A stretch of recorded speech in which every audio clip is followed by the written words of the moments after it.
My name is Daniel Brooks, and I work construction in Northern California. That's the easiest way to describe it to people. If somebody asks what I do, that's what I say. Construction. Most people picture putting houses up, maybe a crew pouring concrete somewhere outside Sacramento, or building shopping centers off the highway. What I actually do, it's a little different. Most of my work involves digging holes, post holes, foundation holes, utility trenches, equipment pads, sometimes access roads cut into hillsides that haven't seen a vehicle in 50 years. If somebody wants to put something in ground where there isn't already a road, a power line, or a flat piece of dirt, guys like us are usually the ones they call. We work all over Northern California, but most of our contracts come out of one region. People call it the Emerald Triangle. That's the stretch of country where Humboldt, Trinity, and Mendocino counties all meet. If you've ever seen pictures of endless green hills covered in pine trees and fog rolling in off the Pacific, there's a good chance they were taken somewhere in that triangle. It's beautiful country. It's also the kind of place where a lot of things happen that nobody talks about too loudly. If you ask people what the most dangerous thing in the Emerald Triangle is, most of them will give you the same answer. Drugs, illegal grow operations, armed landowners, cartel crews hiding out in the forest, booby-trapped properties, people going missing after they wander too far down the wrong logging road. And some of that is true. I have seen grow sites hidden so deep in the woods that the only way to reach them is by walking an hour uphill through brush. I have seen diesel tanks buried under tarps and irrigation pipes running miles through the trees. Once, we came across a clearing where someone had strung fishing line between trees at neck height to stop trespassers. You learn pretty quickly to mind your business out there. But the drug stories are only part of the reason people disappear in that part of the state. The rest of the time, it's the land itself. The Emerald Triangle, it's full of old mines, collapsed wells, unstable slopes, and logging roads that turn into mud traps after one night of rain. Whole hillsides slide out from under you if you cut the wrong place. Creeks change direction every winter. A truck can vanish down a washed-out ravine and nobody will find it for weeks. We've pulled equipment out of places that look like they'd been abandoned since the 1950s. Rust-colored bulldozers half buried in dirt. Collapsed timber frames from mining operations nobody remembers. Old drilling rigs tipped sideways under blackberry vines. When you work construction in country like that, you get used to strange ground. My crew usually runs 4 men. Kevin Turner is the foreman. He's been doing this kind of work longer than I've been alive. Kevin doesn't talk much unless he needs to, but when he does, we all listen. He's the kind of guy who can walk across a hillside, kick a patch of dirt with his boot, and tell you whether you're about to hit clay, shale, or bedrock 3 feet down. Then there's Brian Foster, who runs the excavator most of the time. Brian is built like the machine he operates. Slow-moving, steady, and nearly impossible to knock off balance. I have seen him thread a 30-foot boom through a stand of trees without scraping bark off a single trunk. The youngest guy on the crew is Ethan Reed. Ethan handles grade stakes, shovels, fuel cans, and whatever else needs doing. He's strong, quick to learn, and just reckless enough that Kevin spends half his time yelling at him to slow down. And then there's me. I run equipment when Brian's off the seat, do ground checks, measure cuts, and keep the job moving.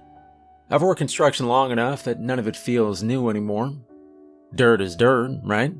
Machines are machines, and if you follow the right procedures, most problems can be fixed with a shovel and enough patience. At least that's what I believed when I first took this job. The company we work for takes contracts most construction outfits won't touch.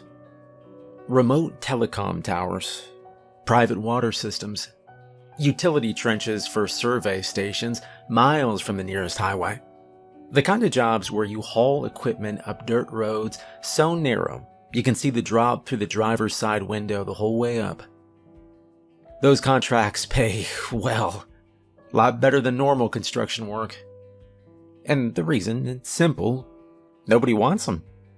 The locations are remote, the ground is unpredictable, and if something goes wrong, it can take hours for help to reach you. But that's not the real reason experienced crews avoid certain jobs. The real reason is something Kevin told me my first week on the crew. We were parked on the side of a logging road in Trinity County, waiting for a survey team to finish marking a cut line. The fog was thick enough that you couldn't see more than 30 yards into the trees. Kevin was leaning against the truck, drinking coffee out of a metal thermos. He watched the surveyors for a while, then said something that didn't make much sense at the time. Some ground shouldn't be opened unless everyone knows the rules. I remember asking him what rules he meant. He just shrugged and said, "The ones nobody writes down." I figured he was talking about normal safety procedures, watching for gas pockets, checking for unstable slopes, the usual things you worry about when you're digging into unknown terrain. It took a while before I realized that wasn't what he meant at all, because out in the Emerald Triangle, there are places where the ground has been sealed for reasons nobody explains. And if you break into one of those places without knowing the rules first, well, someone on your crew usually dies. Those rules are the only reason I am still alive today. Rule 1. If the dirt turns gray, stop the machine immediately. The first rule Kevin Turner ever taught me didn't sound strange when I heard it. It sounded like normal construction advice. "Watch the color of the dirt," he told me. "If it turns gray, stop the machine immediately." That's not unusual in excavation work. Soil color changes all the time, depending on what layer you hit. You might start with dark brown topsoil, then drop into red clay, then gravel lenses, then shale or fractured rock. Anyone who's dug foundations long enough can read soil like a book. But Kevin wasn't talking about normal layers. He meant a very specific kind of gray. Not ash gray, not dusty clay, not weathered shale. The gray looked wrong. The first time I saw it was on a job in Trinity County, about an hour north of a town so small it didn't even have a gas station anymore. Our contract was simple on paper. Widen a clearing on a hilltop so a telecom company could install a small relay tower. The survey team had already marked the perimeter with orange stakes and spray paint. Our job was to cut the slope back about 20 feet and level a pad big enough for a concrete foundation. Routine work. Brian Foster had the excavator running while I walked the grade line with a measuring rod. Ethan Reed was hauling fuel cans up from the truck. Kevin stood off to the side, watching the cut like he always did. The hillside was mostly red clay mixed with loose shale. Every scoop of the bucket peeled back another layer of it, dumping the spoil into a growing pile downhill from the pad. After about 40 minutes of digging, Brian's bucket bit into something that looked different. First I didn't notice it. Then Kevin shouted, "Stop the machine!" Brian lifted the bucket halfway through its swing and froze. Kevin walked over to the cut and pointed. "You see that?" The exposed wall of soil had changed color about 3 feet down. Everything above it was the usual red clay. Everything below it was gray. But not natural gray.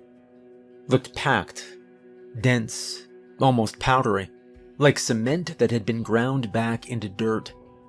Brian leaned out of the cab window. "Just another layer," he said. Kevin shook his head. "That's not a layer." He turned toward the machine. "Back the bucket out." Brian shrugged and started easing the boom away from the cut. He didn't quite make it in time. The tip of the bucket caught the gray layer and punched through it with a dull cracking sound. For a second, nothing happened. And then something inside the hill exploded outward. A spray of thick yellow-gray liquid blasted through the hole Brian had made, hissing as it hit open air. Wasn't water, wasn't mud. It looked more like a pressurized slurry. Hot, chemical smelling, and moving fast enough to splatter across the ground 10 feet away. 2 workers from a subcontract crew were standing closest to the cut. They never had time to move. The spray hit the first man across the face and neck, and he screamed immediately. The second man caught the worst of it across both arms and his chest. He staggered backward, dropping his shovel as the liquid soaked into his shirt. The smell hit us half a second later. Kevin started yelling, "Water! Get the rinse tank!" Brian jumped down from the excavator while Ethan ran for the emergency wash container we kept on the truck. I grabbed the first man by the shoulders and I pulled him away from the cut. His skin was already turning red, not like a sunburn, like something was eating through it. He clawed at his face, screaming that it was burning his eyes. The second man collapsed onto his knees, holding his arms out in front of him, like he didn't recognize them anymore. The slurry kept pouring out of the hole in the hillside for another few seconds before the pressure inside whatever chamber we'd broken into finally died down. By then the ground around the cut was smoking. Ethan came running back with a rinse tank and we started dumping water over the 2 men as fast as we could. And it didn't help much. Where the liquid had touched bare skin, it left raw patches that kept spreading even after we rinsed them. Their clothes were soaked through, and the fabric seemed to trap the chemical against their bodies. Kevin ordered us to drag them farther uphill away from the spill. We laid them down in the dirt, while Brian called for an ambulance on the radio. The man who had taken the spray across his face, he kept trying to open his eyes, but they wouldn't stay open. The other one had stopped yelling and was breathing in short, shallow bursts. I remember Kevin standing over the hole in the hillside, staring at it like he just confirmed something he already suspected. The gray dirt had cracked open into a cavity about the size of a small barrel. Inside it was a thick pool of the same yellow-gray liquid we'd seen spray out. Looked like it'd been sealed there for years, maybe decades. The walls of the chamber were smooth, almost like someone had shaped them intentionally before packing the gray material around it. Kevin swore under his breath. When the ambulance finally arrived, the 2 men were still alive, but they didn't stay that way for long. Both of them died later that night. The official report, they said they'd been exposed to some kind of corrosive chemical compound trapped underground. The investigation blamed an old industrial dumping site that'd been buried before the land changed ownership. That explanation sounded good enough for the county inspectors, but Kevin knew better. A week after the accident, we were finishing cleanup on the site when we walked over and kicked at the gray dirt near the broken chamber. "You remember what I told you about that color?" he asked. I nodded. "Stop the machine," I said. "That's right." He scraped his boot across the powdery soil. "This stuff, it's not natural ground. Somebody packed it in here. Sealed that cavity so nothing could get out and nothing could get in." I looked down at the hole where the chamber had been. "You think that was some kind of trap?" Kevin didn't answer right away. He just stared at the hillside for a few seconds, and then he said something that stuck with me. "Ground like this gets sealed for a reason." He turned back toward the truck. "And next time we see gray dirt, we stop before we break through." That was the first rule I learned working construction in the Emerald Triangle. And after what happened to those 2 men, I never questioned it again. Rule 2. If you uncover stacked stones, do not move them. The second rule Kevin Turner taught the crew had nothing to do with machines or soil layers. It had to do with rocks. At first glance, that sounded even less serious than the gray dirt warning. Construction crews uncover rocks, constantly. Some are natural, some are left over from old structures. Some are debris pushed into the ground decades earlier and forgotten. But Kevin wasn't talking about random rocks. He meant stacked stones. Not piles, not scatter, not a collapsed wall. Actual stacks. Flat stones placed carefully on top of each other in narrow columns, sometimes waist high, sometimes only 3 or 4 pieces tall. They show up buried under soil, where nobody would expect them, usually in places that haven't seen human activity in decades. The first time I saw one was on a job in Humboldt County, about 20 miles inland from the coast. Our crew had been hired to dig a trench for a private water line running up a hillside property. The terrain was steep and covered in pine and redwood, the kind of ground where every shovelful of dirt pulls up roots and loose stone. Brian Foster was cutting the trench with the excavator, while I walked behind him measuring depth and clearing loose debris from the trench floor. Ethan Reed was hauling sections of pipe down the hill from the truck. The trench was only about 4 feet deep when Brian stopped the machine. "Got something here," he said. I stepped down into the trench and brushed dirt away from the exposed shape. At first I thought it was just a cluster of shale, and then the pattern became clear. 3 flat stones stacked neatly on top of each other, each one about the size of a dinner plate. They were balanced so evenly that the edges lined up almost perfectly. There was no mortar, no concrete, no binding material at all. Just rock on rock. But the placement was too precise to be natural. Ethan jumped down into the trench beside me and crouched to look at it.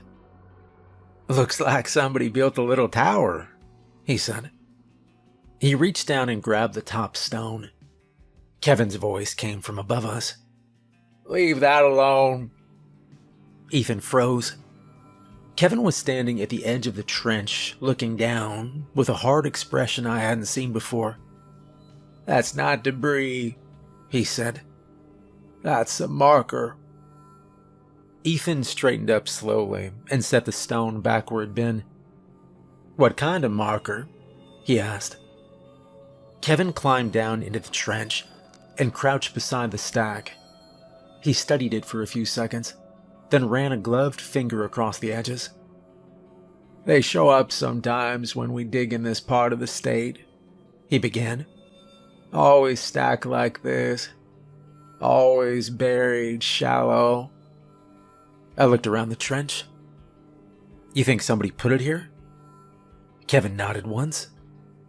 "Yes." Ethan glanced uphill toward the tree line. "Who?" Kevin didn't answer that question. Instead, he stood up and pointed farther along the trench line. "Dig around it. Leave the stack where it is." Brian eased the excavator bucket forward again, carefully scooping dirt from both sides of the stones while leaving the stack intact. Within a few minutes, the trench continued past it, and the stones remained standing in the center of the cut, like a small monument. We finished the day's work without touching it. By evening, the fog had rolled down through the trees and the forest had gone quiet. Our crew stayed overnight in a small trailer we hauled up for remote jobs just like this. The machines were parked beside the trench, with portable floodlights set up around the work area. I stepped outside sometime after dark to grab a tool I'd left near the excavator. The lights illuminated the trench, clearly enough that I could see the stacked stones, still standing exactly where we'd left them. Something moved near them. First I thought it was a raccoon, and then it stood up. The figure was short, maybe 3 feet tall. Its body was thick and covered in dirt, the same color as the soil we'd been digging all day. The floodlights reflected off 2 small black eyes that looked more like polished beads than anything human. Another figure climbed up from the trench wall beside it. Then another. They moved quickly but carefully, using the trench walls like ladders. Their arms were thick and strong, and their hands were built for gripping rock and dirt. One of them crouched beside the stacked stones and began adjusting them. It lifted the top piece and set it down again with careful precision, aligning the edges until the column stood perfectly straight. The others watched. None of them made a sound. I stood completely still beside the excavator, and I watched them work. Up close, they looked even stranger than I first thought. Their skin was coated with layers of soil and mud, and scrapes of cloth or leather hung loosely around their shoulders and waist, like makeshift clothing. Their faces were broad and flat. Their noses were small. Their eyes were completely black. After a few seconds, the one adjusting the stones finished its work. It stood up and turned its head in my direction. And for a moment, we simply stared at each other across the trench. Then it reached into the dirt beside the stack and picked something up. The creature walked across the trench floor and set the object down near the excavator track before climbing back up the far wall. And within seconds, the rest of them followed. They disappeared into the darkness of the forest as quietly as they'd arrived. I walked over to the spot where the first one had left the object. It was a small bundle. A handful of thin roots tied tightly together with a strip of fiber. Threaded through the center of the bundle was a narrow white bone. Kevin came out of the trailer a minute later when he saw the floodlights shifting. He walked down to the trench and looked at the bundle in my hand. "They fixed the stack," I said. Kevin nodded slowly. "Good." I held up the bundle of roots and bone. They left this?" Kevin took it from my hand and examined it under the floodlight. "That means we were warned." "Warned about what?" I asked. Kevin looked toward the dark tree line where the small figures had disappeared. "Something worse underground." He handed the bundle back to me and climbed out of the trench. "Pack up your tools," he began. "We finish this job tomorrow and we move on." The next morning, the stacked stones were still standing exactly where we'd left them. None of us touched them. And that was the day I learned the second rule. If you uncover stacked stones in the Emerald Triangle, you leave them exactly where they are. Because if the things that build them decide to fix your mistake, it means you were lucky. Rule 3. If you find drawings underground, bag them. The third rule exists because the things living underground are not animals. They're organized. And if you work long enough digging holes in the Emerald Triangle, you will eventually see them.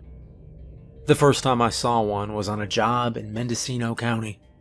Our crew had been hired to dig a foundation trench for a small groundwater monitoring station on a ridge about 15 miles inland from the coast.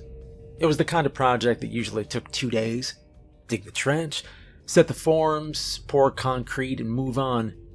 The clearing was small and surrounded by pine and scrub oak. The contractor's survey stakes were already in the ground, marking a straight 30-foot trench where the foundation footing would go. Brian Foster had the excavator running up by late morning. The soil there was a mix of clay and fractured rock. Nothing unusual. The bucket cut through it in steady layers, while I checked depth with a measuring rod, and Kevin Turner walked the perimeter, making sure we stayed inside the survey line. About halfway through the trench, Brian's bucket peeled back a section of rock that looked hollow behind it. He eased the boom forward again, and the trench wall collapsed inward. Behind the rock was a tunnel. Not a natural one. The interior walls were smooth and worn down in places, as if something had been moving through it for a long time. The floor sloped slightly downward, disappearing into darkness about 15 feet back. Kevin climbed down into the trench and shined a flashlight inside. "Hold the machine," he said. I stepped beside him and looked into the opening. Bones were scattered along the floor. Animal bones mostly. Deer, raccoon, smaller things. Mixed in with them were objects that had clearly come from the surface. A rusted shovel blade, an old flashlight, a broken plastic toolbox, and farther back along the wall, there were drawings scratched directly into the rock. At first they looked like crude lines, and then the pattern became clear. They were maps. Not just random shapes either. They showed roads running through towns along the coast, intersections, bridges, power stations, water reservoirs. Some of the drawings even showed clusters of houses laid out in neat blocks. Under those maps were other shapes, figures drawn beneath a line that represented the ground. The figures had long bodies, thick tails, and narrow heads. They looked exactly like reptiles. Kevin moved the flashlight deeper into the tunnel. Something shifted inside. The beam caught it for a second before it pulled back into the darkness. And that was the moment I saw it clearly. The thing standing inside the tunnel, it was about the size of a man. Its skin was pale gray-green and covered in small scales that caught the light like dull stone. Its arms were long and thin, ending in hands with narrow clawed fingers that looked perfect for digging through packed soil. Its face was flat and narrow. Two dark eyes reflected the beam of Kevin's flashlight. There was no mistaking what it looked like. A lizard person. The creature stood there watching us from inside the tunnel, and then it turned and slipped deeper into the passage, moving sideways through a narrow crack in the rock, like it'd done it 1,000 times before. Neither Kevin nor I spoke for a few seconds. Finally, Kevin lowered the flashlight. "Now you know what the drawings are for." We spent the next few minutes gathering the loose papers and copying what we could from the walls. Some of the maps were printed county surveys that had been stolen from somewhere on the surface.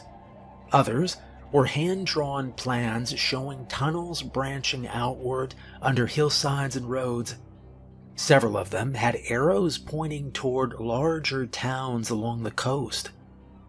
Under those arrows were dozens of the same reptile figures rising up from below.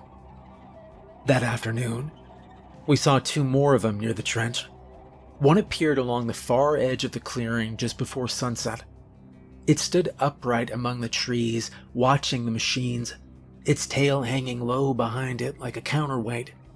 When Brian swung the excavator in its direction, the creature slipped back into the brush and disappeared.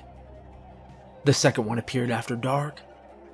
I stepped outside the trailer to check the fuel tank on the generator, and I saw it standing halfway down the trench, studying the maps still scratched into the rock wall. It looked up at me. Its mouth opened slightly, showing a row of narrow teeth, and then it climbed straight up the trench wall and vanished into the forest. The next morning, Kevin told me the third rule. "If you find drawings underground, you bag 'em." "Why?" I asked. "Because those things are planning something." Later that day, we drove into town and stopped at the county sheriff's office. Kevin spread several of the maps across the front desk. The deputy leaned over him and frowned. "The hell's this?" he asked.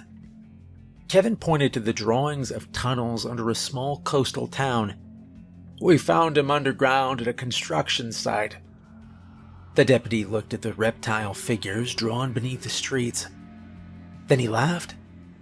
A kid draw these?" Another officer glanced over his shoulder. "Looks like somebody's fantasy art," he added. Kevin waited a moment, then gathered the papers back into the bag. Outside the station, he handed them to me.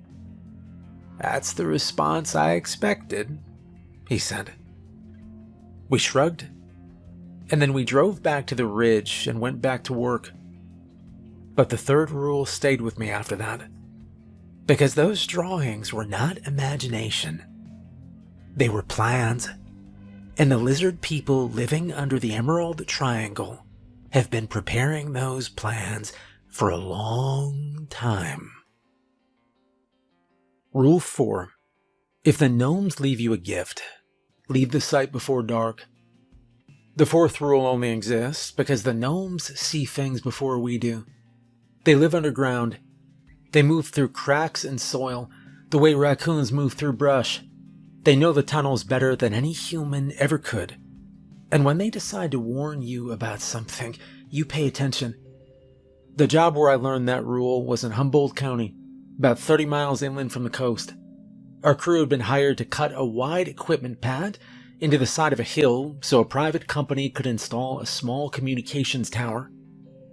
The clearing was surrounded by tall redwoods and steep slopes of loose dirt and rock, the kind of place where heavy equipment has to move slowly because one bad swing of the boom could send half the hillside sliding downward. Brian Foster had the excavator running by mid-morning. Kevin Turner walked the perimeter, checking the grade stakes, while Ethan Reed and I cleared roots and loose debris from the area where the foundation would go. By late afternoon, the cut was almost finished. And that's when I noticed the head. It was sitting on the steel track of the excavator. At first, I thought it was some kind of animal carcass, maybe a raccoon or a large lizard dragged out of the woods by a predator. And then I got closer. The head wasn't from any animal I recognized.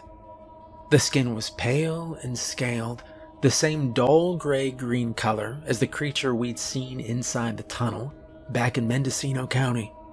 The jaw was narrow and filled with small pointed teeth. The eyes were gone. The neck ended in a rough tear where the body had been ripped away. It was the severed head of a lizard person. Kevin saw it the same moment I did. He walked over slowly, studying the track where the head rested. Then he looked around the clearing. "You didn't put that there, right?" I shook my head. "Neither did I," Kevin said from behind us. Brian climbed down the excavator cab and stared at it. "What the hell is that thing?" he asked. Kevin didn't answer him. Instead, he crouched down beside the track and examined the ground. Small footprints covered the dirt around the machine. 3-toed prints, about the size of a child's foot. Gnome tracks. Kevin stood up again. "That's a gift," he said. I looked at him. "A gift?" He nodded once. "They're warning us."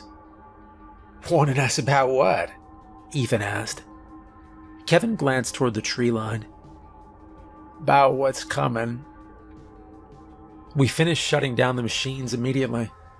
Kevin wanted everyone off the site before sunset. But the job had one problem. The excavator was sitting in a deep cut we'd carved into the hillside. The ramp leading out of the pad had partially collapsed earlier that afternoon when a section of loose soil gave way under the tracks. Brian could still drive the machine out, but it would take time to rebuild the ramp with a dozer blade and bucket. Leaving it overnight was not an option. If the ground shifted again, the excavator could slide down the slope and take half the hillside with it. Kevin cursed under his breath. "Fine, we fix the ramp and we get out." Brian started the machine again, while Ethan and I hauled rocks and loose dirt into the ramp cut to stabilize it. The sun was already dropping behind the trees. The shadows grew longer across the clearing. And that's when the first lizard person appeared. It climbed out of the trench wall on the far side of the pad. The creature stood upright on 2 legs, its long tail trailing behind it across the dirt. Its scaled skin looked almost black in the fading light. It watched us without moving, and then another one appeared beside it, and another. They came out of the ground through cracks and holes along the edge of the clearing. Some crawled up the trench walls. Others slipped between the trees at the edge of the site. There were 6 of them, maybe more. Brian swung the excavator boom toward him. The closest creature hissed and backed away, disappearing behind a pile of loose rock. But the others stayed right where they were. "Move faster," Kevin said.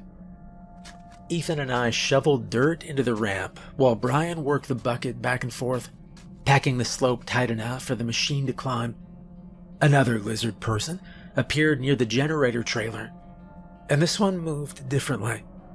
Instead of standing upright, it crawled low across the ground until it reached the fuel cans beside the trailer.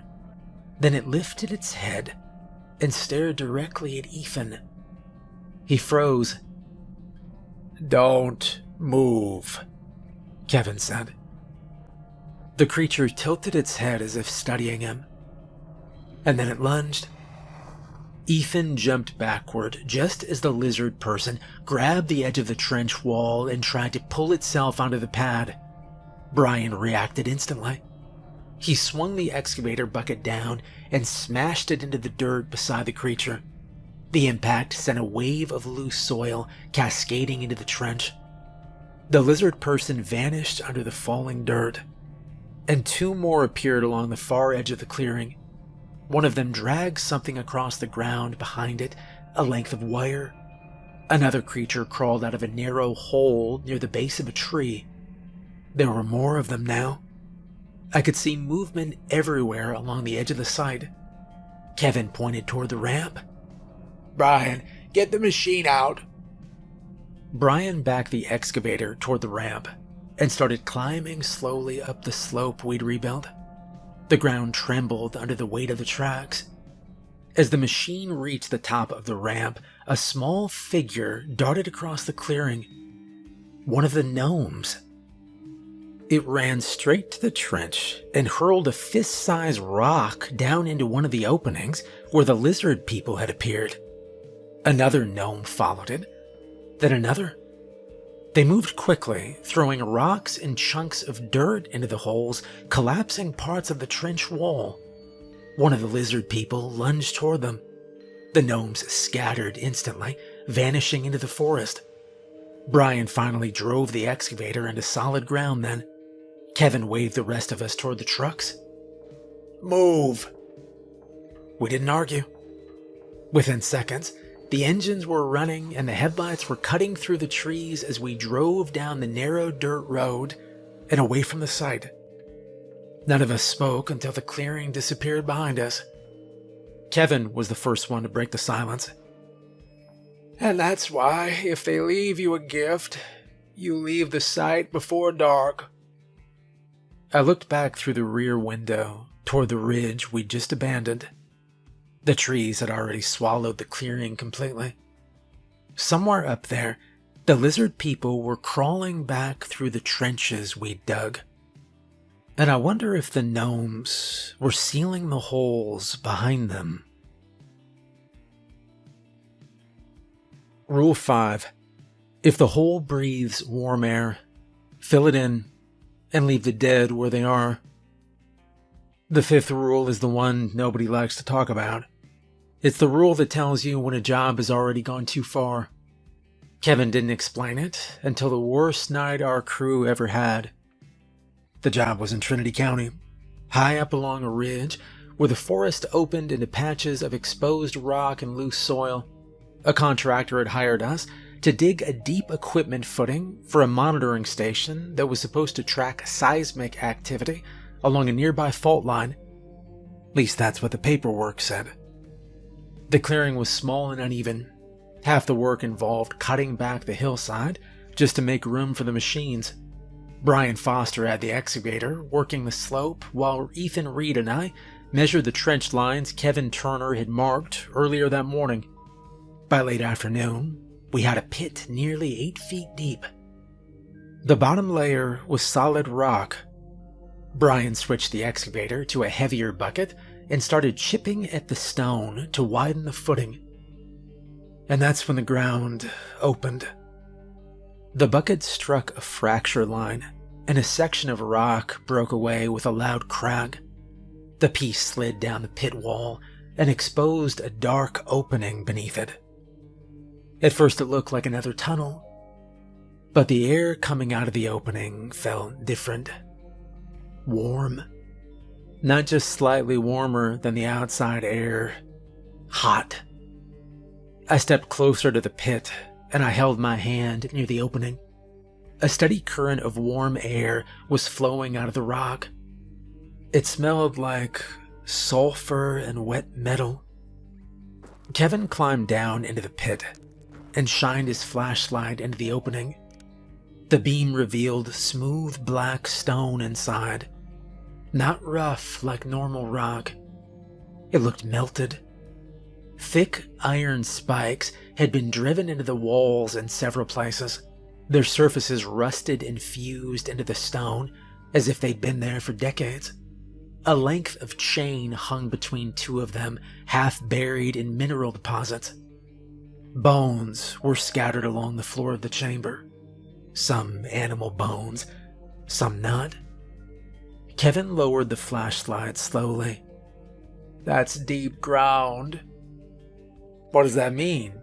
Ethan asked.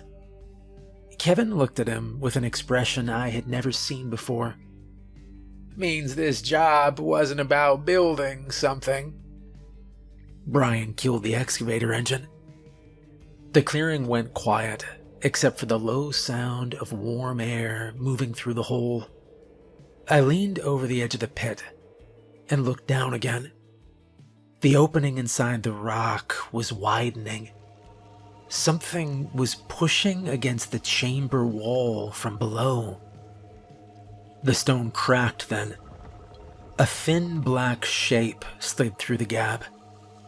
At first it looked like a limb, and then the rest of the body followed. The creature climbing out of the chamber was much taller than any of the lizard people we'd seen before. Its skin was dark red and black, cracked like dried clay. Thin lines of glowing heat ran through the cracks along its arms and chest. Where the warm air touched the surface of the pit, steam rose from its skin. Its arms were long and narrow. Its fingers ended in sharp black points that dug into the rock as it pulled itself upward. And the face was the worst part. It looked almost human at first glance. And then the jaw opened wider than it should have. Inside was a row of jagged teeth, shaped like broken stone. The creature dragged itself halfway out of the chamber, paused, and looked directly at us. Movement exploded then around the clearing. 2 lizard people appeared along the edge of the pit. They'd been watching from the trench lines we dug earlier. The moment they saw the thing climbing from the chamber, both of them froze.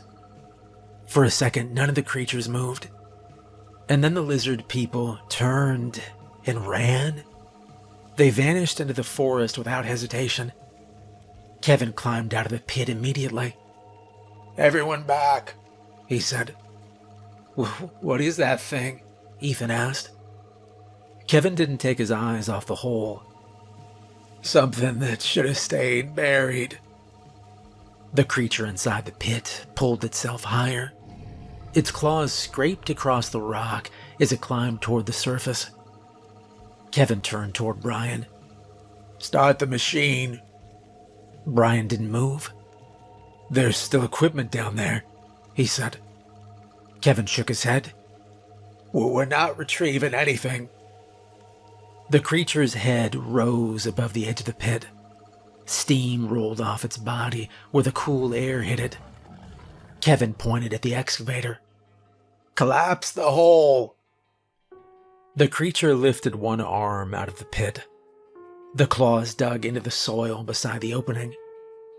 Brian finally started the excavator. The engine roared to life. He swung the boom over the pit and dropped the bucket into the loose soil beside the opening. A massive load of dirt and rock slid down into the chamber, crashing onto the creature below. but it didn't stop climbing. The thing pushed through the falling dirt, its claws ripping through the soil as if it weighed nothing. More! Kevin shouted. Brian filled the bucket again and dumped more dirt into the hole. This time a section of the pit wall collapsed with it. Half the trench slid downward, burying the opening under tons of dirt and broken rock. This time, the creature vanished beneath the collapse. For a few seconds, the ground trembled, and then everything went still. Warm air continued to seep through the loose soil where the pit had been, but nothing else moved. Kevin watched the ground for a long moment, and then he spoke. If the hole breathes warm air, you fill it in and you leave the dead where they are. None of us argued. We packed the pit with every load of dirt the excavator could move, until the hole was completely buried. By the time we finished, the clearing looked like a landslide had taken half the hillside. We shut down the machines, and we left the site before sunset. No one spoke on the drive down the ridge. The official report later said that the ground had collapsed into an unstable fault pocket. Equipment loss. End of investigation.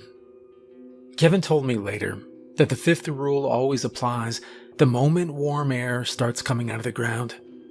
Once that happens, you collapse the hole and you seal it back up. No exceptions. Because if a pit like that is breathing, it means the ground has opened into something deeper. And if someone's still down there when that happens, they're not getting out. They're already too close to whatever lives on the other side of that rock. So you fill the hole, and you leave the dead where they are. We never went back to that site. A different crew came in a few weeks later with smaller equipment and a new contract number. From what I heard, they filled the rest of the pit with gravel and poured a concrete cap over the entire area before installing the monitoring station on top of it. The official explanation was simple. Unstable ground, seismic fault pocket, construction hazard. That's the kind of language reports always use when something strange happens on a job site. It sounds technical enough that nobody asks questions. Our crew didn't argue with the report. We signed the paperwork, packed the equipment, and moved on to the next contract like nothing had happened.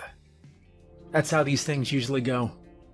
If you work construction long enough in the Emerald Triangle, you'll hear stories about people disappearing. Some vanish while hiking. Some vanish after wandering onto private land. Some simply drive down the wrong road and never come back. Most people blame drugs, crime, or the wilderness. Those explanations make sense to anyone who's never spent time digging into the ground out there. But the truth is a little different. Under the hills of Northern California, there's an entire world most people never see. Tunnels running beneath ridges and forest. Stone chambers sealed decades ago. Traps packed with chemicals that kill. Creatures that move through the dirt as easily as we walk across pavement. The lizard people are real. I've seen them standing in trench lines watching our machines. I've seen their maps scratched into rock walls showing roads and towns they plan to reach someday. The gnomes are real too.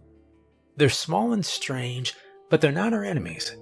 Most of the time, they're the only reason crews like ours get any warning at all when something bad starts moving underground.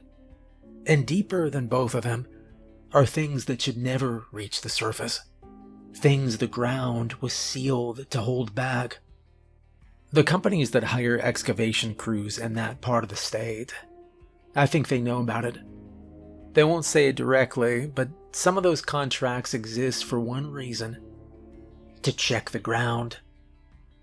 Most workers never realize what they're actually doing. They just see a good paycheck and a remote job site. The ones who figure it out are usually the ones who last, because the rules matter. People think the Emerald Triangle is dangerous because of the things that grow above the ground. That's not the whole story. Sure, some men disappear because of criminals. Some disappear because the forest is big and unforgiving. But a lot of them disappear because of what lives under the soil. Crews like ours, they lose more workers than anyone will ever admit in public records. The holes get filled, the paperwork gets filed, and the truth stays buried with everything else.